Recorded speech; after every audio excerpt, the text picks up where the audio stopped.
Guys, welcome to my channel learning with Khatak. So last time हमने अपने lectures के अंदर लॉस फंक्शंस को देख लिया था कि किस तरह अगर हमारे पास प्रिडिक्टेड और एक्चुअल वैल्यूज के अंदर फर्क होता है तो हम मैथमेटिकली अपने न्यूरल नेटवर्क को बताते हैं कि you made a mistake and how big this mistake is. तो वो हम कैलकुलेट करते थे लॉस फंक्शन के थ्रू। फिर लॉस फंक्शंस के थ्रू हमने फिर ये भी बात की थी कि हम लॉस फंक्शंस को कैसे ऑप्टिमाइज कर सकते हैं। तो वहाँ पे हमारे पास एक कॉन्सेप्ट आ गया था ग्रेडियंट डिसेंट का। तो ग्रेडियंट डिसेंट का कॉन्सेप्ट बेसिकली हमारे पास यूज होता है the concept of backpropagation. So backpropagation में हमारे पास basically the most critical part of the neural network training, the process of computing gradient line is called backpropagation. थोड़ा सा अगर हम बैक एक स्लाइड चले जाएं अपने एल्गोरिथम पे, सो ये हमारे पास जो एल्गोरिथम था, सो ये लाइन जो हमारे पास है, this is basically the line of back. This line represent the concept of backpropagations के जहाँ पे हम क्या करते हैं ग्रेडियंट को कंप्यूट करते हैं और फिर इस अपडेटेड ग्रेडियंट पे हम क्या करते हैं, वेट को अपडेट करते हैं कि क्या हमें वेट को अपडेट करना चाहिए, किस डायरेक्शंस के अंदर हमें करना चाहिए। आप लोगों को याद होगा लास्ट लेक्चर्स के अंदर हमने फिर अपवर्ड या डाउनवर्ड डायरेक्शंस के अंदर हमने स्टेप डाउन मूव स्टार्ट किया था। सो ये हमारे पास बेसिकली क्या है, ये जो एक लाइन है ग्रेडियंट को कंप्यूट करना, this is the concept of back propagation. अब बैक प्रोपेगेशन एक्चुअली होता क्या है कि आपके पास जो आउटपुट आ जाती है उस आउटपुट को आप अगेन फॉरवर्ड बैकवर्ड करते हैं, बैकवर्ड मूव करते हैं टुवर्ड्स द इनपुट। सो ये आपका कॉन्सेप्ट आ जाता है बेसिकली कि आप न्यूरल नेटवर्क को ट्रेनिंग दे रहे हैं। So back propagation in fact terms used for the training of neural networks. Okay, so let's start now. Okay. Okay, now the computing gradient, the concept of back propagations। एक simple सी हम example ले लेते हैं। इस examples के अंदर अगर आप लोग देख लें तो ये हमारे पास एक न्यूरल नेटवर्क्स है जिसके अंदर हमने सिंपली एक परसेप्ट्रॉन लिया हुआ है, एक हमारे पास इसमें इनपुट है, एक हमारे पास आउटपुट है, हमारे पास दो इसके अंदर वेट हैं W1 और W2। ओके, नाउ अब अगर हम W2 के अंदर ये हमारे पास है लॉस फंक्शन है, loss of W, loss of weights. Okay, अब हम ये देखना चाहते हैं कि अगर हम अपने इस W2 वेट के अंदर एक स्मॉल चेंज लेकर आ जाएं, इसको थोड़ा सा हम चेंज कर लें, then how this will affect the final loss. तो अगर हम इस W के अंदर थोड़ा सा चेंज लेकर आ जाएं तो ये जो हमारे पास फाइनल लॉस है, how whether that will be affected or not, let see. Okay, अच्छा, how to compute the gradient of our loss with respect to weights W2। ये हमारे पास जो ग्रेडियंट को कंप्यूट करने का फार्मूला था, ये हमारे पास फार्मूला है। अब हम ये देखना चाहते हैं कि अगर हम W2 को थोड़ा सा चेंज कर लें तो हमारे पास फाइनल उसके अंदर लॉस के अंदर कोई चेंजेस आती है या नहीं आती। ओके, अब अगर हम इस डिराइवेटिव को देख लें तो ये डिराइवेटिव बेसिकली हमें क्या बता रहा है कि अगर हम W2 के अंदर थोड़ा सा भी चेंज लेकर आ जाए, मतलब जो वेट्स की डायरेक्शन थी उसको हम थोड़ा सा भी चेंज कर लें, डेफिनेटली वेट लॉस या तो इंक्रीज होगा या फिर क्या होगा, डिक्रीज होगा। So this derivative tells how much a small change in W2 will affect our loss. So how this is, अब for examples to compute the gradient we will use the chain rule over this derivative. अब इस derivative के through gradient को compute करने के लिए हमें chain rule को अप्लाई करना होगा। इस डिराइवेटिव को चेन रूल हमारे पास क्या है, let's see the chain rule. So अब यहाँ पे ये देख लें कि हम अब बैक प्रोपेगेट कर रहे हैं, यहाँ से W2 के अंदर चेंज लेकर आ रहे हैं, थोड़ा सा इसको चेंज कर लेते हैं ताकि हमारे पास जो इसके अंदर इफेक्ट है फाइनल लॉस के अंदर, वो हमारे पास क्या होगा। Apply the chain rule backward from loss function through output by decomposing the derivative into two components. अब इस डिराइवेटिव्स को हम टू कंपोनेंट्स में डिवाइड कर लेंगे।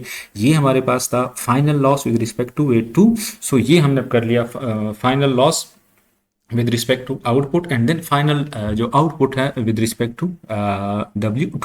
So derivative of or loss with respect to output multiplied by derivative of or output with respect to weight 2।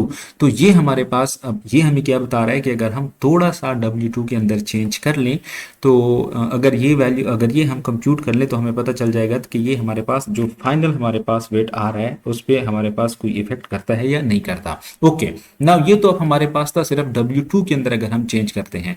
Similarly क्योंकि back propagation है, हमने फाइनल आउटपुट से बैक मूव करना है टू द इनपुट। सो अब हम साथ ये भी देखना चाहते हैं कि अगर हम जो इनिशियल वेट है W1 उसको भी अगर हम थोड़ा सा चेंज करते हैं देन व्हाट विल हैपन।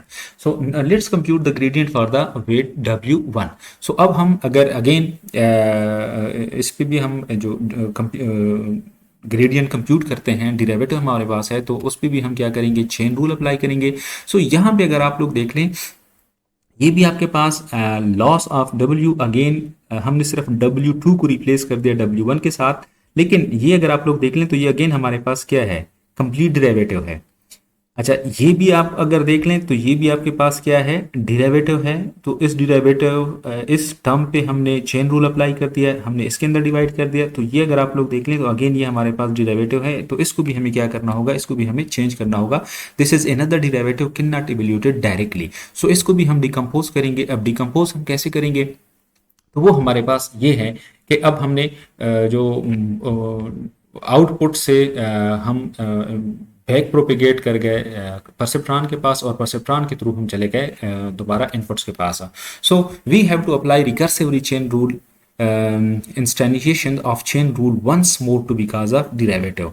तो इस पे जब हम डिराइवेटिव अप्लाई कर लेते हैं तो ये देख लें, ये हमारे पास चूंकि हम देख लें y2 with respect to W1, सो हम यहाँ पे मूव कर गए यहाँ पे, तो इसकी वजह से हम क्या लिखते हैं अब, derivative of output with respect to Z1 जो हमारे पास परसेप्ट्रॉन है, and then derivative of Z1 with respect to derivative of weight 1।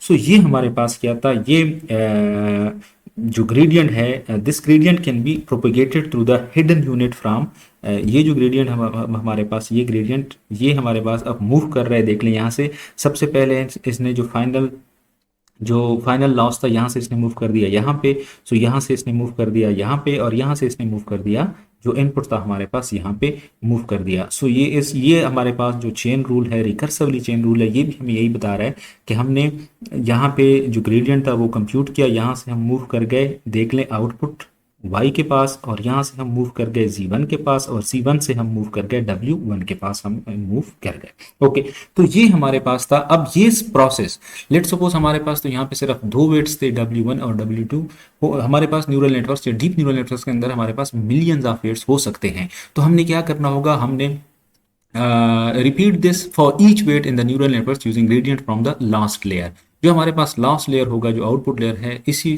पे हमने हर दफ़ा ये सारे चेन रूल अप्लाई करने हैं टू कंप्यूट ग्रेडियंट डिसेंट, और हमने बैक प्रोपेगेट करना है to the input, so that कि हम अपने वेट्स को अपडेट कर सकें। हम ये देख सकें कि अगर हम इस वेट को थोड़ा सा अपडेट कर लें तो फाइनल लॉस पे हमारा कोई इफेक्ट होगा या नहीं होगा। क्योंकि अल्टीमेटली आप लोगों ने एक बात ध्यान में रखनी है कि अल्टीमेटली हमारा काम क्या है, हमने उन वेट्स को फाइंड आउट करना है, हमने वेट्स की उन वैल्यू को फाइंड आउट करना है जो कि हमें क्या कर सके, फाइनल लॉस हमें मिनिमाइज करके दे सकें। Okay, now neural network optimisation. अब हमने क्या करना है, न्यूरल नेटवर्क्स को हमने बेसिकली क्या करना है, ऑप्टिमाइज करना है। ऑप्टिमाइजेशन के लिए हमारे पास in theory it's look simple, but in practice training it's not simple job. Training neural network is very complicated despite of simple back propagation algorithms. How this is possible? For example, आपके पास जो real examples के अंदर होगा, ये आपके पास क्या होगा, इस तरह आपका जो neural networks है, deep neural networks है, वो आपके पास कुछ इस तरह से होगा। Visualizing the landscape of a very very deep neural networks। अब इसके अंदर आपने जो डिफरेंट वेट्स होंगे, उन वेट्स में से आपने उन वेट्स को फाइंड आउट करना है जो कि हमारे फाइनल लॉस को मिनिमाइज कर सके। How to find the minimum loss is a challenging task. This diagram is basically taken from the papers. This is the reference for this paper. If you want to learn more about this, please click on this. Okay. So यहाँ से अब हमारे पास loss functions can be difficult to optimise. अगर यहाँ पे आप लोग देख लें, फॉर एग्जांपल ये डायग्राम है, अब यहाँ पे आप लोग इमेजिन कर लें कि आपके पास कितने वेट्स हैं। अब इन वेट्स के थ्रू अगर आप लॉस फंक्शंस को ऑप्टिमाइज करते हैं, सो this is not an easy job. तो इसके लिए फिर हम अब क्या करते हैं, इसके लिए अब हमारे पास एक और कॉन्सेप्ट आ जाता है जिसको हम कहते हैं लर्निंग रेट का। ओके, ये आपके पास एल्गोरिथम था। अगर सिंपल जो ग्रेडियंट डिसेंट एल्गोरिथम था, फर्स्ट स्टेप के अंदर हमने रेंडमली वेट को सेलेक्ट किया, फिर हमने एक लूप लगा लिया कि हम ये जो डायरेक्शन है वेट का, इसको हम चेंज करते जाएंगे जब तक कि हम कन्वर्ज नहीं कर जाते मिनिमम पॉइंट तक का।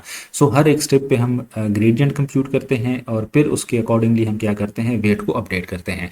अब यहाँ पे ये जो हमारे पास एक टर्म आ रहा है इसको हम कहते हैं एडा, और ये हमारे पास क्या है, learning rate. Okay, optimisation through gradient descent. अब ये बेसिकली क्या है, ऑप्टिमाइजेशन है। इस ऑप्टिमाइजेशन के अंदर ये जो आपके पास टर्म यूज हो रहा है इसको हम कहते हैं ADA. The learning rate determines how big of a step we need to take in the direction of our gradient at each iteration of propagation. जो हमने ग्राफिकली भी देख लिया था और वो 2 डायमेंशनल स्पेस के अंदर, कि जब हम रेंडमली एक वेट सेलेक्ट करते हैं तो वहाँ पे हम ग्रेडियंट कंप्यूट करते हैं जो कि हमें बताता है कि आपका लॉस ये है। तो हमने चूंकि अपने लॉस को डिक्रीज करना था तो हमने डाउनवर्ड डायरेक्शंस मूव करना शुरू कर दिया। सो यहाँ पे ये जो हमारे पास है this is called learning rate. अब हम जो कि डिटरमाइन करेंगे, determines how big of a step, कि हम वो स्टेप कितना ले लें, मींस वेट के अंदर हम कितनी चेंजेस लेकर आ जाएं, किस डायरेक्शंस के अंदर और कितनी चेंजेस लेकर आ जाएं हर आइट्रेशंस के ऊपर। सो बेसिकली जो आपकी न्यूरल नेटवर्क्स की ट्रेनिंग होती है that is basically depend upon the learning rate, कि आप जो ग्रेडियंट डिसेंट कंप्यूट करते हैं उसके बाद जो आप स्टेप लेते हैं, how big this step is, वो स्टेप कितना बड़ा होगा। सो इसके लिए हमारे पास एक कॉन्सेप्ट आ जाता है कि इस लर्निंग रेट की वैल्यू हमारे पास क्या होगी। कि फॉर एग्जांपल सिंपल सी अगर मैं एग्जांपल दे दूं, उस डायग्राम के अंदर W0 की वैल्यू हमारे पास 4 थी। जब हमने एक स्टेप लिया तो हमने कहा कि W0 या वेट 0 की वैल्यू हमने 1 सेट कर दी। अब ये 2 और 1 कि 1 लर्निंग रेट हमने क्यों सेट कर दिया। इसी तरह बेस्ट जो लर्निंग रेट होगा वो हमारे पास क्या होगा। सो ये बड़ा एक इंपॉर्टेंट है। The most challenging task to set the learning rate for neural networks engineer will while building the neural networks.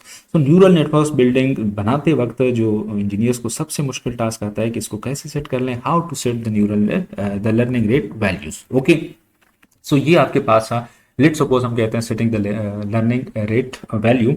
सो यहाँ पे अगर आप लोग इसमें देख लें तो ये हमारे पास इनिशियल प्लेसमेंट, लेट सपोज हम कहते हैं कि हम यहाँ से स्टार्ट कर लेते हैं। ये हमारे पास सिंपली एक ही वेट है और उसी वेट के अगेंस्ट हम क्या करते हैं, फाइनल लॉस करते हैं। सो ये हमारे पास फॉर एग्जांपल इसका अगर हम वन पैरामीटर है 1 डायमेंशनल स्पेस के अंदर अगर हम लोग देख लें तो ये हमारे पास है पैरामीटर जो W है, और ये हमारे पास क्या है, एरर है, मीन्स जो कि लॉस है। अच्छा, अब ये हमने यहाँ से अगर आप लोग देख लें ये फर्स्ट सर्कल से ये हमने लर्निंग रेट सेट कर दिया, कोई भी इसकी वैल्यू हो सकती है। लेट्स सपोज यहाँ पे हम कहते हैं कि हमने लर्निंग रेट की वैल्यू 2 सेट कर दी। अब इनिशियली हम क्या करते हैं, अगर आप लोग देखते हैं if learning rate is smaller, अगर लर्निंग रेट की वैल्यू हम स्मॉलर सेट कर दें मीन्स उसी तरह स्मॉल डायरेक्शंस के अंदर ये मूव करता जाए जहाँ तक हमारे पास जो ये इस पॉइंट तक जहाँ पे हमारे पास मिनिमम वैल्यू है यहाँ तक आ जाता है, तो you take small steps towards the minimum you are looking for. आप छोटे छोटे स्टेप्स लेते हैं, तब तक लेते हैं जब तक कि आप मिनिमम पॉइंट तक नहीं पहुंच जाते। अच्छा, अब यहाँ पे इसके अंदर एक प्रॉब्लम क्या है, प्रॉब्लम हमारे पास ये है कि लेट्स सपोज आपके पास जो मिनिमम पॉइंट है वो यहाँ पे है, तो आप बाज़ औक़ात जो लोकल ऑप्टिमा प्रॉब्लम है उसके अंदर फंस जाते हैं and you loss the directions. अगर आप लोग यहाँ पे देख लें तो ये थोड़ा सा मोस्ट और भी हाईलाइटेड है, ये पैरामीटर 1 है और ये पैरामीटर 2 है, मीन्स ये आपके पास लॉस है, एरर या लॉस, और ये आपके पास वेट है। आपने यहाँ इस पॉइंट तक आपने पहुंचना है। अगर आप यहाँ से स्टार्ट करते हैं तो आप देख लें आप छोटे से छोटे स्टेप्स ले लेते हैं, छोटे स्टेप। अब देख लें यहाँ तक पहुंचते पहुंचते आप बाज़ औक़ात आपको यहाँ पे जो लोकल ऑप्टिमा प्रॉब्लम है उसमें फंस जाते हैं, लोकल ऑप्टिमा में फंस जाते हैं, और आपको क्या कर लेता है, जो अपडेटेड वेट्स होती है वो आपको गलत रिटर्न हो जाती है। ओके, अगर कास्ट को आप लोग देख लें तो कास्ट आपके पास ये जो रीजन्स है इसमें आपके पास हाई कास्ट है, जो सबसे लोवेस्ट कास्ट है वो आपके पास यहाँ पे लोवेस्ट कास्ट आ जाता है। Okay, so how to set the learning rate value. अब स्मॉल पे हमने देख लिया कि अगर हम स्मॉल पे रख लेते हैं तो इसमें ये मसला आ जाता है, in a big space where optima is far away you have to make a long way. अब ऑप्टिमा यहाँ पे देख लें तो बहुत फार अवे है, तो आप छोटे छोटे स्टेप ले लेते हैं। Convergence and neural network training will take long time, obviously small steps हैं तो it will take a time. So small learning rate converge very slowly and get stuck in false local optima. तो ये इसका सबसे बड़ा मसला है कि अगर आप लर्निंग रेट को स्मॉल सेट कर देते हैं तो जो लर्निंग रेट कन्वर्जेंस है वो बहुत आराम से हो जाता है and get stuck in a false local optima. अच्छा, ओके, अगर ये हमारे पास लर्निंग रेट स्मॉल में ये प्रॉब्लम आती है, अगर हम फिर if learning rate is set to be high, अगर हम बहुत ज़्यादा लर्निंग रेट सेट कर दें, फॉर एग्जांपल यहाँ पे अगर 2 डायमेंशनल के अंदर का देख लें तो यहाँ पे अब इसके अंदर क्या प्रॉब्लम आ जाती है, इसके अंदर देख लें तो शूट्स आ जाते हैं यहाँ से, चूंकि हमने लर्निंग रेट को हाई सेट कर दिया तो वो यहाँ से यहाँ पे मूव, यहाँ से यहाँ से यहाँ से, तो इसमें बाज़ औक़ात प्रॉब्लम क्या आ जाती है कि जो आपके पास मिनिमम पॉइंट फॉर एग्जांपल यहाँ पे आ जाता है वो बाज़ औक़ात मिस हो जाता है और आपका मॉडल मतलब ओवर शूट कर जाता है। सो यहाँ पे अगर आप लोग देख लें तो ये देख लें आपने यहाँ पे फिट कर दिया तो स्मॉल के बजाय अब ये चूंकि हमारे पास लर्निंग रेट हाई है तो इसके स्टेप्स को देख लें, ये हमारे पास इसके स्टेप्स थोड़े से ज़्यादा बड़े हैं। सो यहाँ पे बाज़ औक़ात देख लें, अब यहाँ पे इसने चूंकि ओवर शूट कर रहा था यहाँ पे आ गया तो इस दौरान इसने जो ऑप्टिमम वैल्यू थी वेट की लॉस की वो इसने मिस कर दी और दोबारा यहाँ से क्या आ गया, ये आ गया। तो ये आपके पास 2D स्पेस है और ये अगर आपके पास बिग स्पेस हो तो उसके अंदर ये प्रॉब्लम आ जाती है। Same in low space, good and fast effort but unable to find the low cost point white area. So ये जो वाइट एरिया है ये फाइंड आउट करना तो थोड़ा सा इसके लिए मुश्किल हो जाता है। क्यों मुश्किल हो जाता है? Maybe a correct directions by keep overshooting, हो सकता है जिस तरह ये देख लें करेक्ट डायरेक्शंस के अंदर ये मूव कर रहा है, move left and right in 2D but not able to capture minimum point, diverge from the solution. So the major problem while setting the learning rate too high that it may be possible that it diverges from the solutions to capture minimum point। Okay फिर हमारे पास क्या एक option आ जाता है, हमारे पास सिर्फ एक ही ऑप्शन आ जाता है, complicated and tricky job to set the learning rate, कि हम क्या कर लें, ना तो हम लर्निंग रेट को बहुत कम सेट कर लें और ना ही हम इसकी वैल्यू को हाई सेट कर लें। Start learning rate relatively with the higher numbers, हम सबसे पहले इसको हायर नंबर से स्टार्ट कर लेते हैं और फिर हम क्या करते हैं, पहले ओवरशूट के बाद जब ये आ जाता है तो उसके बाद हम इसको क्या करते हैं, ग्रेजुअली डिक्रीज कर लेते हैं सो दैट कि ये हमारे पास जो ऑप्टिमम वैल्यू है, जो ऑप्टिमम लॉस हमारे पास हमें यहाँ पे मिल जाता है, सो यहाँ पे ये क्या कर जाता है, कन्वर्ज कर जाता है। सो आउटकम हमारे पास क्या हो गई कि हमने ना तो लर्निंग रेट को कम सेट करना है ना हमने हाई सेट करना है, बल्कि हमने इनिशियली लर्निंग रेट को हायर सेट करना है और जैसे ही ये पहले ओवरशूट कर लेते हैं तो फिर ग्रेजुअली हमने इसको क्या करना होगा, डिक्रीज करना होगा, जिस तरह के इस डायग्राम के अंदर हमने ये देख लें लर्निंग रेट को 2 सेट कर दिया। सो 2 इसका मतलब है कि ये अपने पहले जंप में यहाँ पे आ गया, पहले ओवरशूट के अंदर यहाँ पे आ गया, फिर उसके बाद हम इसको ग्रेजुअली डिक्रीज करते हैं और ये हमारे पास क्या आ गया, 2 से फॉर एग्जांपल हम इसको ग्रेजुअली डिक्रीज करते हैं so that it converge to the minimum point. So ये हमारे पास था लर्निंग रेट। नाउ अब ये तो सारा थ्योरेटिकल बात ही थी, ग्राफिकल बात ही थी। अब हम मैथमेटिकली ग्रामेटिकली लर्निंग रेट को किस तरह सेट करते हैं, how to set ideal learning rate. Hit and trial method एक हमारे पास तरीका है कि जी आप बार बार कोशिश करते जाएं कि कौन सा आपके पास बेहतर होगा। To start with the lower and increase exponential trend, hard and labour intensive, ये आपके पास ऑब्वियसली हार्ड भी है और थोड़ा सा लेबर इंटेंसिव भी है आपके पास। दूसरा आपके पास एक तरीका है कि आप इसके लिए क्या कर लें, एक एल्गोरिथम डिजाइन कर लें। Design an adaptive learning algorithm that adapts to a neural networks and adapt to the big spaces smart work. So we will follow basically this thing. So this is the adaptive learning algorithms. Learning rates are no larger fixed, can be made larger or smaller depending upon. हम इसको ज़्यादा कम या ज़्यादा कर सकते हैं। How large gradient is can be made larger or smaller depending on how fast learning is happening, size of particular weights. तो इन सारी चीज़ों को मद्देनजर रख के हम क्या कर सकते हैं, लर्निंग रेट को चेंज कर सकते हैं। It means that the learning rate, the speed at which the algorithm is trusted, the gradient it sees depends on how large the gradient is in that location. So ये आपके पास जो main point था वो आपके पास ये निकल आया।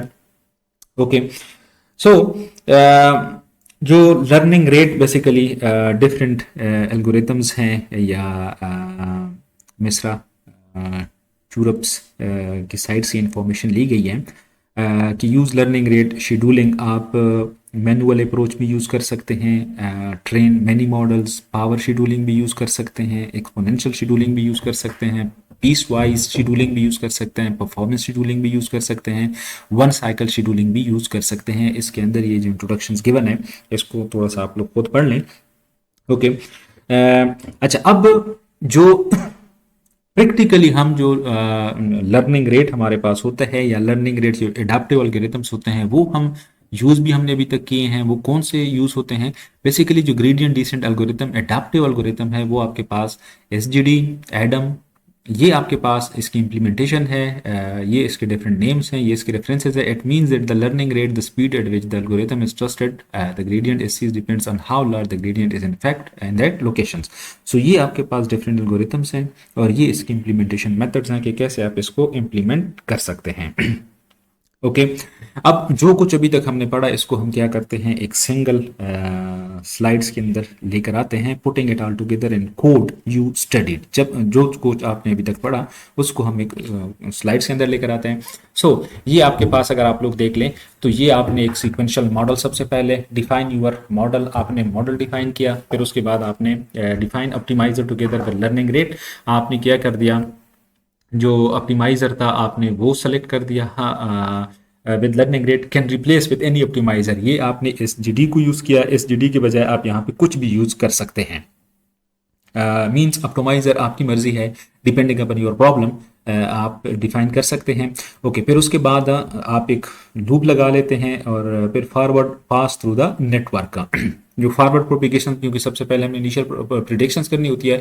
सो over many loops you are going to pass over all of the examples in the data sets. आपके पास जितने भी एग्जांपल, जितने भी सैम्पल्स हैं वो एक एक करके आप मॉडल को देते हैं और मॉडल को क्या करता है, प्रिडिक्शंस करता है। एंड देन ग्रेडियंट टैब, उसके बाद आप क्या करते हैं, how to improve the gradient, improve neural networks. हाँ, उसके बाद जो आपके पास प्रिडिक्शंस आ जाती हैं उन प्रिडिक्शंस के बेस पे आप डिसाइड करते हैं कि व्हाट आर द लॉस, और फिर उसके बेस पे आप ग्रेडियंट्स को इंप्रूव करते हैं। और जब ग्रेडियंट को इंप्रूव करते हैं तो ये बेसिकली आपकी इंप्रूवमेंट है न्यूरल नेटवर्क्स की, ताकि चूंकि जब आप लॉस को मिनिमाइज कर लेते हैं, मीन्स न्यूरल नेटवर्क को बता देते हैं कि इस टाइप की एग्जाम्पल्स अगर आपके पास दोबारा आ जाए तो आपने ये गलती नहीं करनी। So this is basically the improvement of the neural networks. Okay, and then improve the neural networks in those directions. तो जब आप लॉस कंप्यूट कर लेते हैं और फिर उसी की अगेंस्ट आप क्या कर लेते हैं, उसके लॉस को मिनिमाइज कर लेते हैं, and then doing that again and again until neural networks converge to some sort of solution. So फिर आप क्या करते हैं, ये ग्रेडियंट डिसेंट जो update the weights using the gradients, आप वेट्स को तब तक अपडेट करते जाते हैं जब तक कि आपके पास वो किसी खास सोल्यूशन पे आपका एल्गोरिथम कन्वर्ज नहीं होता, तब तक आप क्या करते हैं, ये बार बार ये सारे स्टेप्स करते जाते हैं। ओके, तो यहाँ के बाद, यहाँ इसके बाद हमारे पास एक बड़ा इंपॉर्टेंट एक कॉन्सेप्ट आ जाता है, the concept of many batches. तो ये हम इंशाल्लाह अपने नेक्स्ट लेक्चर के अंदर देख लेंगे। होपफुली नेक्स्ट हमारा जो लेक्चर होगा वो फंडामेंटल ऑफ डीप लर्निंग का लास्ट लेक्चर होगा, जिसके अंदर हम जो मैनी बेचिस का कॉन्सेप्ट है वो हम पढ़ लेंगे, और इसके साथ हमारे पास जो ओवरफिटिंग प्रॉब्लम्स है, कुछ न्यूरल नेटवर्क्स के अंदर आते हैं, अंडर फिटिंग के प्रॉब्लम्स आते हैं, तो ये हमारा होपफुली लास्ट लेक्चर होगा। So thank you very much.